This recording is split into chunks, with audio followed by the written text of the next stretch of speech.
คันแปลได้แล้วก็ปฏิบัติได้แปลว่างุ่มถึงอาเสวนาจะพาละนั่งหามบ่ให้คบหากับคนบ่าหมู่พานบัณฑิตานันจะเสวนั่งให้หาคบแต่ท่านนักปราชญ์เมธีบูชาตาปูชนียนังให้บูชาแนวดีที่ควรสงวนไว้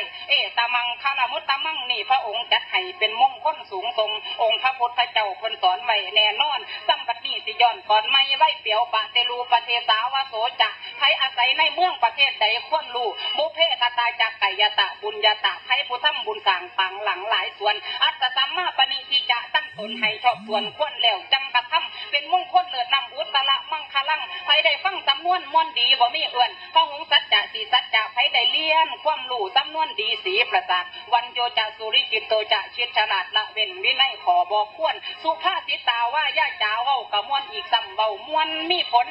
ตะมังคละมุตตะมังนี่ก็เป็นมงคลเลิศดีเหลือล้นมาตาปิตูอุปทานั่งอุตตาลาสังขโหผู้ใดอุปถัมภ์เลี้ยงผัวเมียและพ่อแม่ได้ลำแลลูกเต่าเพี้ยนเลี้ยงมาสู่ย่ำอนันตาทานันจะสังขโหการงานกับว่าข้างนั่นละอย่างแนวดีนับเป็นสีสมบัติอเนกน้องของแก้วถ้านั่นจะท่านอันใดกับท่านเหลวแนวใดกับว่าธรรมจารียาประพฤติธรรมแก่กาดีส่วนตัวประการญาณ